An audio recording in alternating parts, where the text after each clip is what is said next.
gente, boa noite a todos. Muito obrigada pela presença de vocês. Esse é o nosso último Ciranda Cultural de 2015, então é uma ciranda bem especial. E o título ficou Histórias de Boca, que é o título mesmo do livro da nossa convidada, Marisa Iziric, psicóloga e doutora em educação. E a gente vai ter aqui hoje para conversar também a Silvia Jean, que é psicóloga aqui do CEAPA também, mestre em psicologia clínica. E apesar de não estar na divulgação oficial, a gente também convidou a Ivone Bins, que é artista, professora de arte e ilustradora do livro, e a Fernanda Antoniazzi, que fez o projeto gráfico e editoração do livro. Então, muito obrigada por estarem aqui hoje. A ideia é uma conversa bem livre, assim, a gente vai começar sabendo da ideia de onde surgiu o livro, sabendo um pouco também das histórias e falando um pouco também sobre a importância da escrita. E a gente vai começar com a Marisa e depois ir circulando também o microfone e depois vai ter um tempo para a gente conversar todos nós.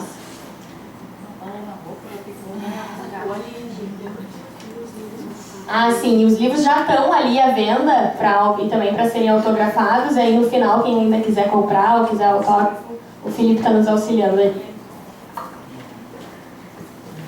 Boa tarde, muito prazer estar aqui com vocês, é uma alegria, junto com as minhas queridas aqui, porque nós fazemos um time e sem elas realmente esse livro não existiria. A verdade, assim, tentar levar a coisa mais solta e a gente vai complementando. Há muito tempo, né, que eu escrevo, e aí a Eliane incentiva a escrita, mas escrevo várias coisas, né, poesia, contos, mas nunca tinha coragem de publicar nada. Achava que não, está lá guardado nos meus arquivos. E aí eu tenho uma das minhas netas, que hoje vai fazer 7 anos, está com 6,5. Há uns 3 anos atrás, ela mora em São Paulo. Cada vez que eu chegava lá, isso é o início do livro, que está aqui nos começos. Cada vez que eu chegava lá, ela dizia assim, vovó, não quero história de livro, eu quero história de boca. E aí ela que trouxe, a história de boca era assim, só um pouquinho que eu vou fazer a mágica. Ela era pequenininha, e a pequenininha, a outra ainda não tinha nascido, que hoje está com 3,5. Ela chegava, ela me dava um beijo em cada bochecha e começava a fazer com a mãozinha, tá descendo, tá descendo, tá descendo. E agora cada vez ela vai mais longe, eu digo, tá bem, pode chegar perto. Ela vai e vem, tá descendo, desceu. Na hora que ela dizia desceu, tinha que sair a história. e não importava da onde, aí eu tinha que sair a história, era imediata, assim, tanto que essas histórias, elas são assim, elas não são pensadas, elas não são projetadas, elas irrompem de qualquer coisa. Ou algo que eu pensei, ou qualquer coisa que eu estou vendo, uma imagem que na hora me inspira, bem do nada, assim. E aí eu começo a construir a história, e elas com os olhos, agora a pequenininha também. Então a capa do livro, que é a obra da Ivone, né, ela é assim, cada uma beijando de um lado uma bochecha, né, que é a obra, a Ivone, então, à medida em que eu tinha já muitas histórias, ela entrou na primeira série esse ano e ela disse, vovó, eu estou fazendo 7 anos e eu vou aprender a ler. Quando eu terminar de ler o livro, quando eu souber ler o livro, tem que estar pronto. Já tem a ilustradora? Bom, aí eu fui convocada, né, a ter uma ilustradora. Foi aí que eu tive a bênção de encontrar a Ivone, que viajou junto. Então, a primeira coisa que eu mostrei para a Ivone foram as histórias, né, e ela se encantou com uma que é que eu sempre estou mais encantada, que é a 6 Dedos. Até não sei se depois a gente pode botar, né, a 6 Dedos. Então, vamos botar a 6 Dedos. Eu vou começando a falar um pouquinho. Aí, na medida em que a gente, eu contei, ela leu, gostou, achou muito legal, ela imediatamente me mandou uma imagem das 6 Dedos. Vamos só já passar para a última, depois a gente conta essa história um pouco mais, mas agora já passou. Só pegou um pedaço dela. Está pegando a metade só. Faz assim, pode acender a luz de novo, porque a metade não é. Então ela não me mandou. Não é aqui, ó, 6 dedos. Mas essa é imagem. Essa foi a primeira que eu fiz. Essa imagem foi a que a Ivone me mandou. Essa aqui. E eu me apaixonei por ela, né? Eu disse, é isso que eu quero, uma coisa assim, mágica, surreal, eu não quero nada formal, nada muito concreto. E a Ivone viajou nas histórias, realmente viajou. Todas as histórias, as ilustrações dela são uma obra de arte. Então, a gente ela começou a desenhar, começamos a conversar e nós perguntamos, nós precisamos de alguém para o projeto gráfico, que vai juntar essas coisas. Aí veio a Fernanda se juntar ao time. Estou falando, acho que nem precisa de microfone, né? É que precisa que a gente grava. Então, na medida em que a Fernanda veio, nós começamos, cada figura dessas é um quadro, né? E depois dos quadros, a Fernanda foi montando um projeto com as letras, o movimento da página e a ideia de que é um novelo que se desenrola. Então, ele vem com a ideia de novelo, né? São novelinhos de lã que vão juntando todas as histórias. E a ideia, eu acho que é da Fernanda também, ficou muito bonito no livro. Essa ideia do movimento, né? Da arte. Então, uma das coisas importantes desse início é que acho que foi a Fernanda que sugeriu que a gente botasse a fotografia das 4 meninas que estão na contrapágina, enroladas no novelo de lã, que são as 4 netas que eu tenho. Então, assim, ficou muito... Que cor vai em cima, que cor vai embaixo, qual vem primeiro, qual vem para o lado, aquelas coisas para não deixar nenhuma de fora, porque depois que o livro saiu, começou a disputa, né, entre elas, e aí eu tinha que contemplar todas, enfim. Então, o livro nasce desse fato, assim, é por isso que se chama Histórias de Boca, que se manteve, né? E a ideia era assim, como fazer com que a gente pudesse trazer essa mágica da história para o livro, porque é uma mágica, né? Ela fazia a mágica e a mágica fazia emergir as histórias. E como transformar uma coisa que é oral também numa coisa escrita, né? Que era essa transformação que a gente queria fazer. Então, nós começamos a montar e eu escolhi das quase 50 histórias que eu já tenho, porque a coisa funcionava assim. Eu contava a história, depois que eu contava, qual é o título que nós vamos dar. Então, elas me ajudavam a construir o título e eu anotava no celular.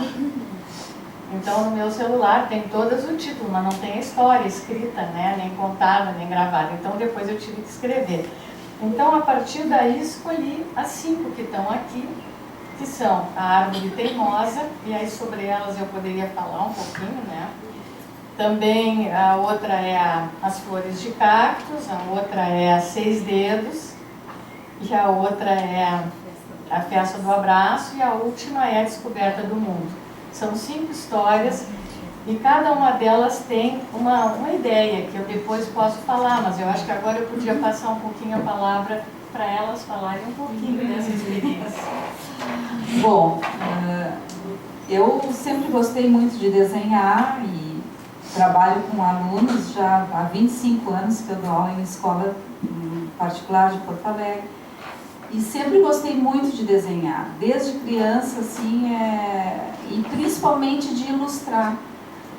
E o meu trabalho como artista plástica sempre, ele transitou um pouco nessa questão da ilustração. Parecia que o meu trabalho sempre estava contando uma história. Uma vez o Trevisan viu uma exposição e ele disse, mas tu estás contando uma história aqui nesse quadro. E era uma coisa que eu fazia assim, intuitivamente, né? E realmente, o ano passado eu fui convidada para ilustrar um livro de um colega meu e eu adorei, assim, foi uma experiência assim, que eu realmente mergulhei. E quando a Luísa, minha irmã, me indicou para fazer o livro da Marisa, e a Marisa logo me chamou, eu me encantei, porque ela disse, não, eu quero assim, eu quero que tu viaje. Bom, mas melhor ainda, porque eu adoro, né? Então foi uma coisa que me gratificou muito. Quando terminou eu fiquei triste, porque eu disse assim, e agora, o que vai ser de mim? Porque eu adoro desenhar. e ter um objetivo, assim, né, um objetivo concreto, que era, tinha um prazo, tinha os encontros, a gente se encontrava quase toda semana, né, lá na Marisa, discutia, via, não, essa não ficou tão boa. Vamos fazer assim, não, eu ia para casa e pensava, às vezes vinham as ideias à noite, assim, eu dizia, não, já sei o que vou fazer.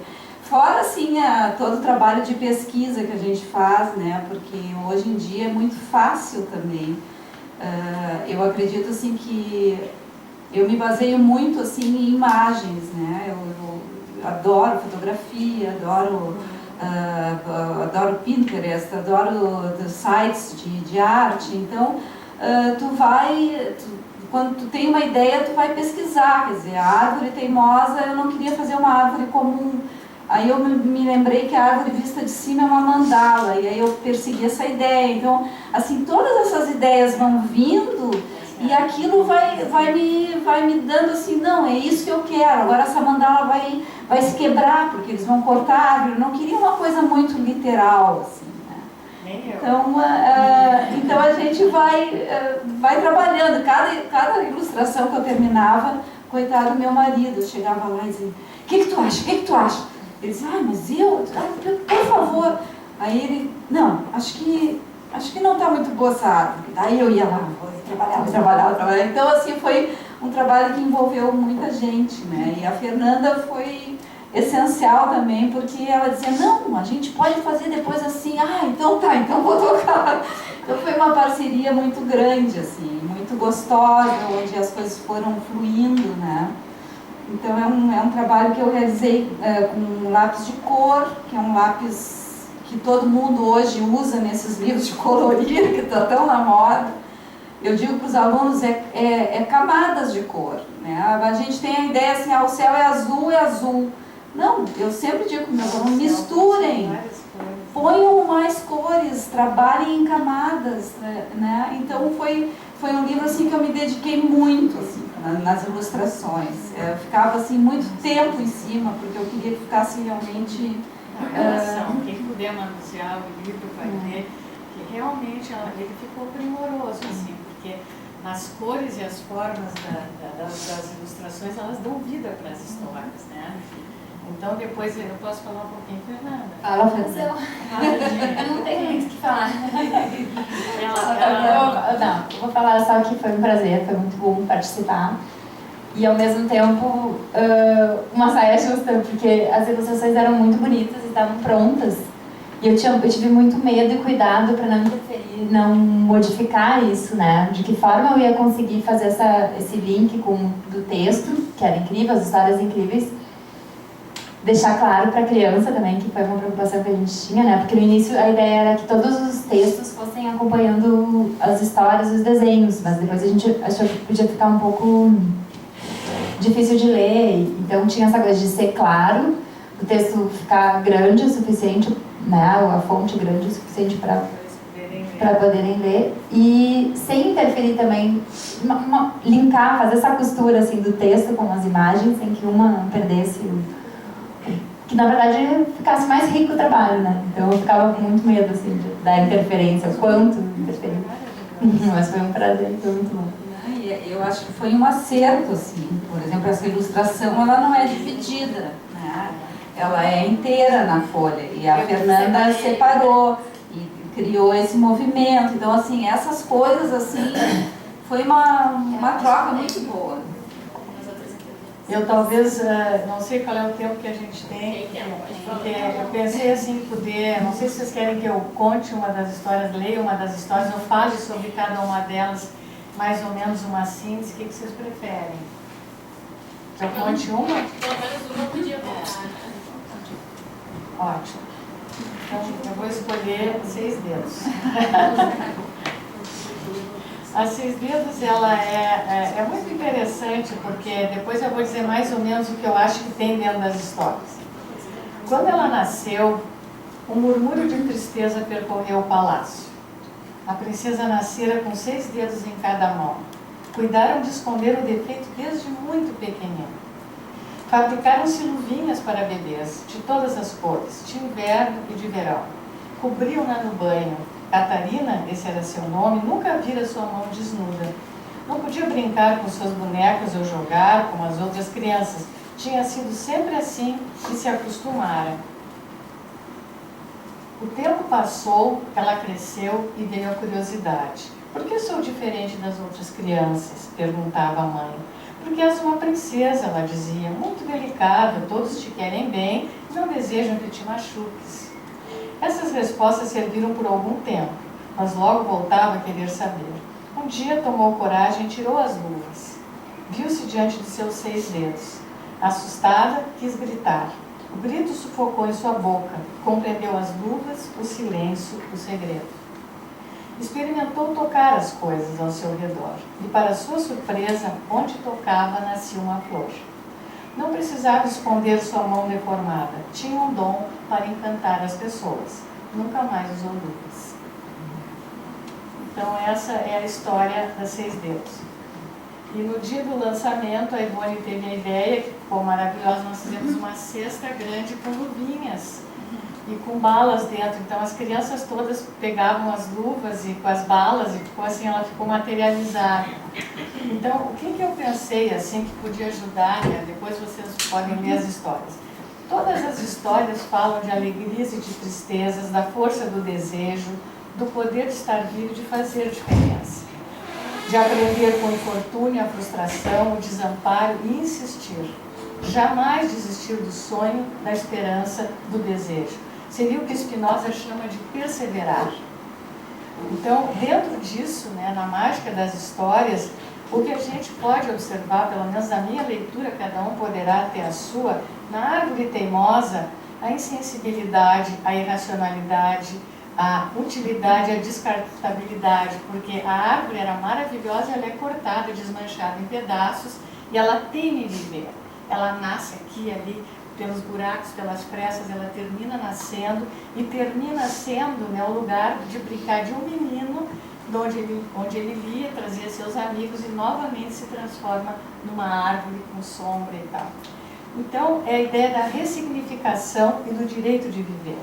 Ela adquire novamente o direito de viver.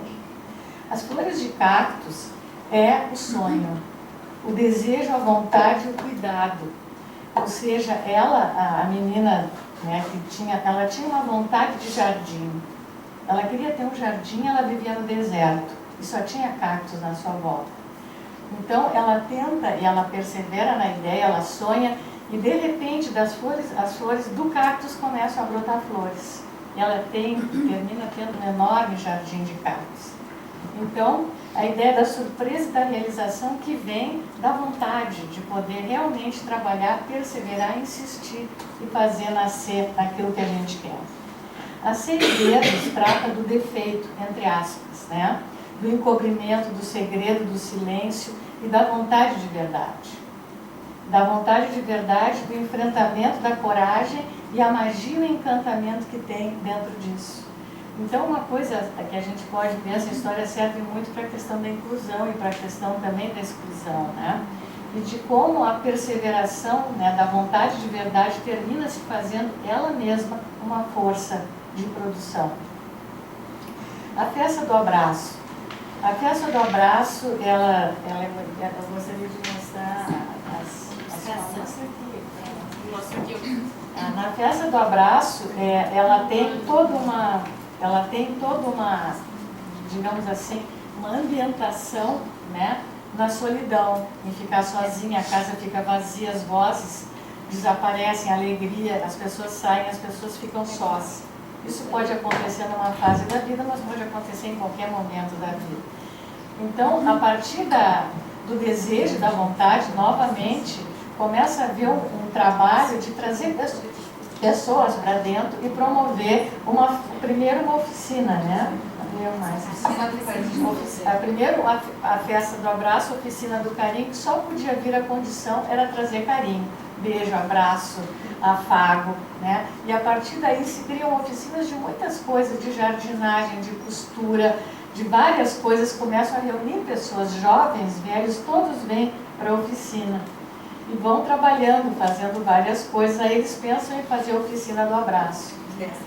E na oficina do abraço, eles vão se encontrando e terminam todos se abraçando, e aí termina com a ideia, seu coração se encheu novamente de alegria. Nessa peça do abraço, a ideia é a transformação da tristeza e da solidão em encontro com os outros, e através dele, na criação de novas e intensas formas de alegria e de carinho. Quer dizer, se vocês percebem, todas as histórias têm isso, a ideia do desejo como produção e como força, e não como falta e como ressentimento.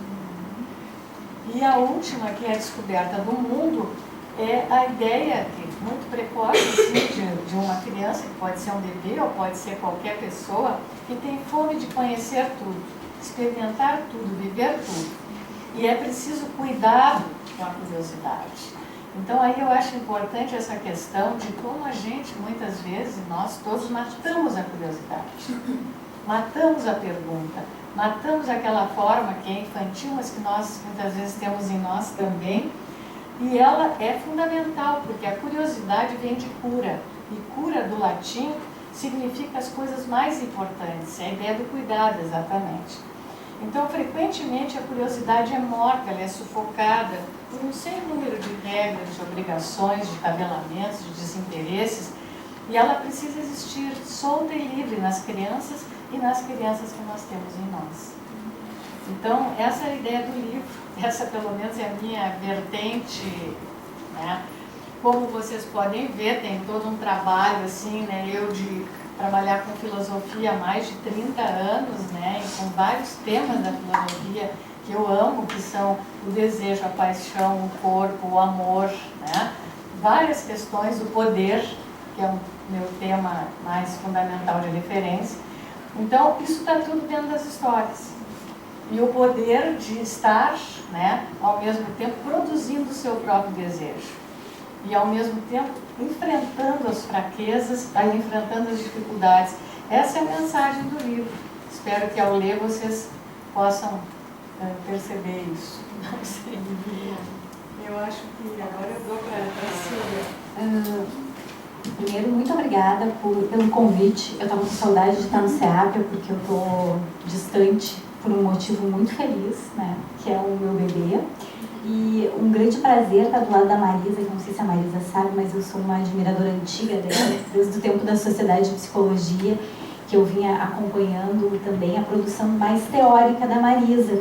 E hoje a gente teve a oportunidade de ver uma produção mais artística, mais lúdica, né? E o Ciranda, eu agradeço a Andréia, a Aline e a comissão, é uma atividade que muito me agrada por ter essa abertura de ser uma psicologia aplicada, de ser uma psicologia para a vida, com essa união da arte, da cultura, de diversas coisas. A gente tenta fazer um momento de sexta-feira mais lúdico também, né? Para pensar as coisas do infantil, da adolescência, enfim.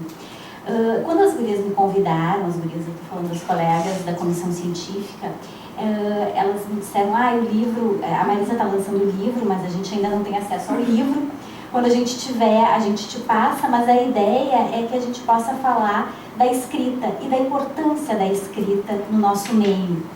E como por algum tempo eu estava na revista aqui do SEAPA, então tu fala disso, do material que vem, do material escrito, do que vem e do que não vem. E aí eu fiquei pensando, quando eu tiver acesso às histórias da Marisa, porque elas me enviaram assim que foi lançado, porque eu não estou morando em Porto Alegre, eu tive um banho de esperança, Marisa. Esse foi o significado que ficou das histórias para mim. Eu acho que as histórias tocam em coisas do infantil de cada um de nós, sim, mas eu fiquei...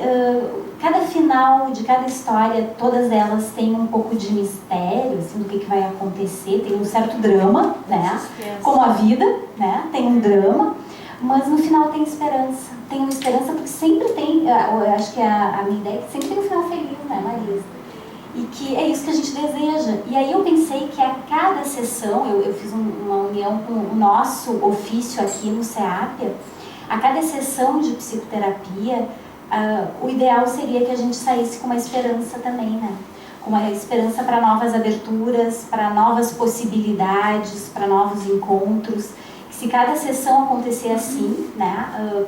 Sempre tem o drama, sempre tem a tragédia, enfim, o mistério, mas se no final a gente pode sair de uma sessão, ou o nosso paciente pode sair de uma sessão tomado de esperança, tá valendo, né? Tá valendo muito. Então, eu acho que as tuas histórias tocam, Marisa, muito nisso. Fiquei emocionada com elas e a ilustração é linda. Só que eu tive só por lâminas hoje que eu estou podendo ter acesso, um trabalho maravilhoso, de verdade, assim. Aí, quando elas tinham me feito essa proposta, então, da escrita, eu fiquei imaginando, assim, que enquanto eu estava na revista do SEAP, as pessoas me encontravam e diziam assim, vou te mandar um artigo para publicação. Legal, a gente está sempre recebendo artigos para serem examinados para publicação. Vou te mandar artigo, tá? Um monte de gente. No corredor, nos encontros científicos. E aí, cadê os artigos? Os artigos não chegavam. E aí eu comecei a pensar o que acontece nesse caminho do desejo de uma publicação. Talvez até a Marisa possa nos ajudar. O desejo de publicar, o desejo de expressar algo, de escrever. E o ato em si, de concretizar isso, de enviar de fato para uma publicação. O que acontece nesse meio do caminho? Aí eu busquei os amigos seapianos aqui, que é a Ana Caljameira, que vem falar também no lançamento da revista, né? Que ela é psicóloga e escritora, e o Celso Guttenfeld, que também é psicanalista e escritor, e que eles vinham às vezes me ajudar para a revista do SEAP. O Celso inclusive fez a apresentação. Então, o Celso fala que escrever é viver, né? E que a escrita é permanente, diferente da vida, né? Para contrapor a vida que é finita. E aí, eu fiquei tomada também por uma coisa de vó e neto, dessa coisa da Marisa, das histórias, e eu fui me lembrando de uma coisa que era uma brincadeira que o meu avô fazia comigo. E aí eu pensei na finitude, porque hoje o meu avô não está mais aqui, mas a lembrança e a permanência, e talvez a brincadeira segue, né, de boca, que ele brincava assim, era uma vez um pinto pedrez, quer que eu te conte outra vez? E eu adorava aquilo, e eu dizia assim, quero, e ele repetia, era uma vez um pinto pedrez, quer que eu te conte outra vez? Negócio. Hoje a continuidade era essa, mas a repetição era infinita, e eu adorava aquilo, e o era uma vez, dessa atemporalidade, me fascinava. Era uma vez um pinto pedrez, e eu nem sabia, até hoje eu não sei o que é um pinto pedrez, né? Mas era uma vez, e quer que eu te conte outra vez, e de novo, e a repetição. E eu fiquei pensando, Marisa, assim, tu repetiu muitas vezes essas histórias para as tuas netas, porque as histórias para as crianças a gente repete para elaborar, repete para ter o controle, e porque é de novo, né? Tinha até aquela brincadeira da televisão, os Teletubbies, de novo, e meu avô dizia, quer que eu te conte outra vez? E eu outra vez, e adorava aquela repetição, porque a repetição, quando a gente é criança, traz o controle, porque a gente sabe qual é a resposta, a gente sabe o que tem por vir, diferente da vida que a gente não tem controle e não sabe o que está por vir.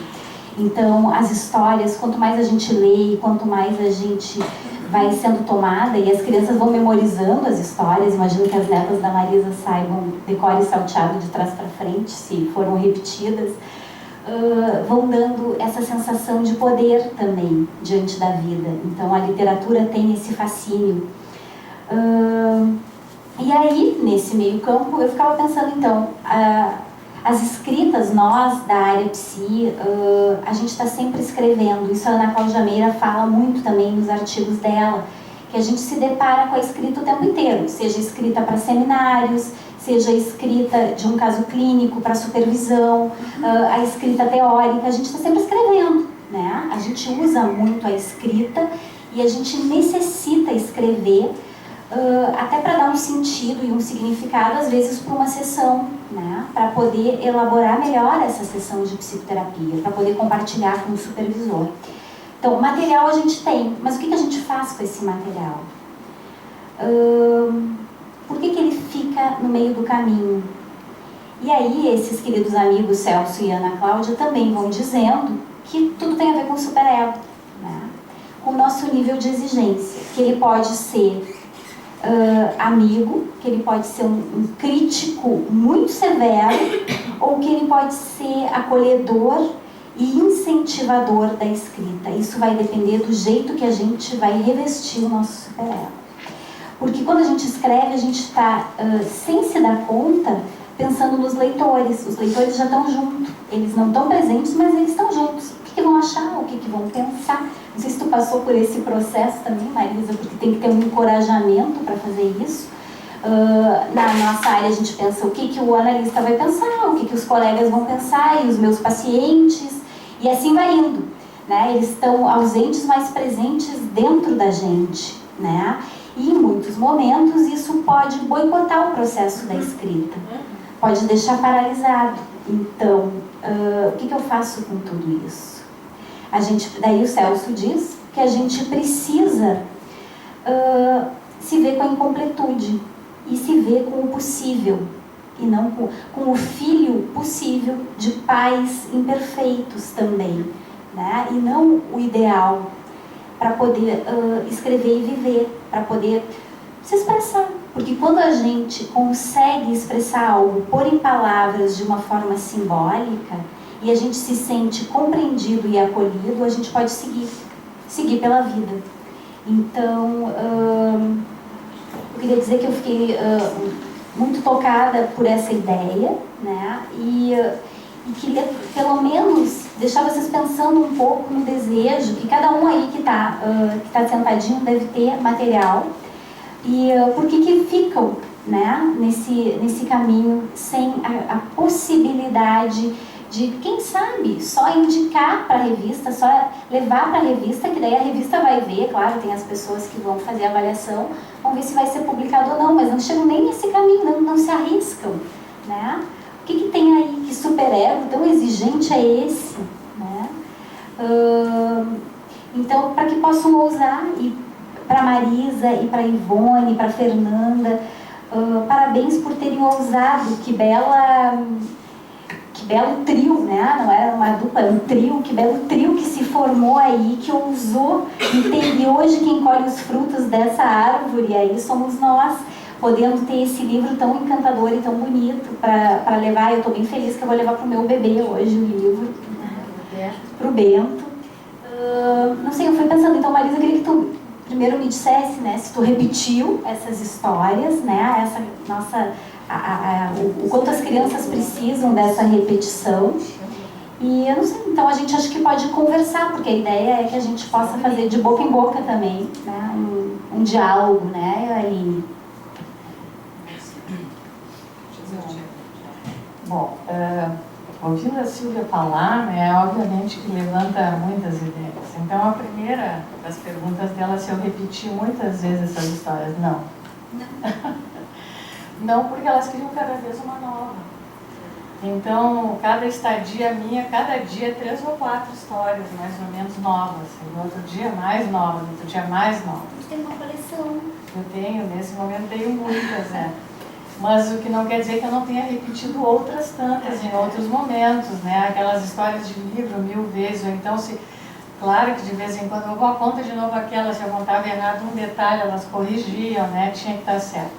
Mas é que eu acho que na tua questão entram algumas coisas bem importantes, né? Primeiro tu dissesse que o meu livro fala, tem a esperança da ideia do final feliz. Eu acho que, na verdade, quando a gente vai em busca do desejo, vai lutar pelo desejo, a gente abre portas e janelas que a gente nem sabia que estavam ali. E na hora que a gente passa e abre essas portas, a gente se depara com uma quantidade enorme de possibilidades que pareciam fechadas, que parecia que não tinha e que a gente precisa apostar nelas. Então, acho que essa é a questão.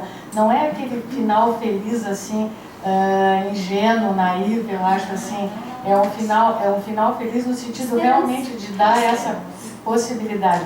Mas eu acho que tem uma diferença, por exemplo, o Sponville traz muito essa diferença entre a esperança e o desejo. Eles são diferentes. Porque a esperança, ela é passiva, tu espera que algo vá acontecer. E o desejo é ativo. No desejo tu produz uma mudança, tu força que aquilo aconteça. São diferenças bem importantes na prática, né, na forma. Não deixa de ser esperança. E aí me lembrei, né, já que trouxe a esperança, do mito de Prometeu e do Epimeteu, que eu não sei se vocês conhecem, mas dois gigantes da época, né, na época do Homero, que conta lá na Ilíada, na Odisseia, entre dois gigantes, o Prometeu e o Epimeteu. O Prometeu era o que pensava antes, o Epimeteu era o que pensava depois. Então, no momento em que o Prometeu rouba o fogo, né, dos deuses e dá para os homens, ele fica muito preocupado com qual seria a vingança, né, dos Zeus sobre ele. Ele avisa o Epimeteu, cuidado, né, com os presentes dos deuses, que eles são perigosos. E, de repente, o Zeus pega e manda uma caixa enorme para ele, e o Epimeteu, que só pensava depois, abre a caixa. Né, e o Prometeu não estava ali, e no momento que ele abre a caixa, saem todas as qualidades e características humanas, né? A felicidade, tudo que vocês quiserem sai fora da caixa. Só o que fica grudado no fundo é a esperança. Então, a esperança está ali e é a base, né? Talvez uma das coisas que reste para nós como humanos para lidar com a solidão, com o desamparo, com a tristeza, tudo que foi embora na caixa, né? Sim, foi nesse sentido. Que foi nesse sentido. Então, eu pensei nisso. A outra questão que eu acho importante é a questão da escrita, né? Por que que não chega o artigo? Por que que não se transforma numa escrita? Talvez por uma coisa bem simples, e não é simples, que é o medo, né? Eu acho que a página em branco é um desafio muito difícil. Ela entra como uma ameaça, assim, o que eu vou fazer com essa página em branco? O que eu vou botar? E no momento que eu ponho, e o que eu puser, eu vou entrar no que o Foucault diz que é a temível materialidade do discurso. Né? A temível materialidade do discurso é aquilo que está ali, está impresso, e eu não posso fugir. A gente sabe que a palavra também hoje, ainda mais em tempos de Instagram, Twitter, o que vocês quiserem, né? Está tudo ali, tu diz, está gravado, ou a foto, né? Tem outras formas de materialidade. Mas a folha em branco, a página, por quê? Porque se tu fala, eu tenho essa experiência, né? Hoje eu estou aqui com uma querida ex-orientanda minha, que é a Denise, mas eu me lembro muito, assim, dos alunos, na época de fazer uma tese de mestrado, uma tese de doutorado, ideias mil, né? 1000 coisas, mas na hora de botar aquilo no papel é difícil. Se né? eterniza, né? Se eterniza. E tu tem que te expor. O problema, assim, tem um outro ditado, vocês me desculpem, mas eu falo assim mesmo. Tem um ditado que diz verba volant scripta manent, em latim, que quer dizer as palavras voam, mas a escrita fica. Né? Se na medida em que as palavras voam e a escrita fica, se ela fica, eu sou prisioneiro delas. Se ela fica, ela me ameaça. É a permanência. Ela fica material, ela fica permanente e ela me ameaça. Porque o que a gente vai observar, né, ao longo da vida de nós crianças, todos nós sempre fomos submetidos à censura, né? Censura dos outros, a censura do que é feito, do que é feito, do que é bom, do que pode ser feito. E quando eu faço um trabalho, e aí nós entramos no que tu falaste no superego, eu acho que a gente tem uma fantasia, todo mundo tem, pelo menos um resquício dela idealizado, né? Que a gente sabe, que a gente pensa, que daí vem alguém com aquilo ali escrito, com o perdão da palavra, esculacha, né? Ou diz que aquilo não é bom. Nesse momento é toda a nossa identidade que se vai, toda a nossa autoconfiança, a nossa autoestima está ali naquele papel, está ali, né? Eu não acho que isso seja sempre assim, nem acontece também, né? Encorajamento, mas o medo vem muito daí. Porque na hora em que eu estou me expondo, eu estou nua, desamparada, frente à palavra, à aceitação e o juízo daquele que vai me julgar. Então, publicar numa revista mais ainda, porque aí tu te torna público. Talvez né? faz um desejo também, assim, de oferecer algo muito bom. Né? Também a gente quer oferecer quase um presente, né? Na hora que escreve.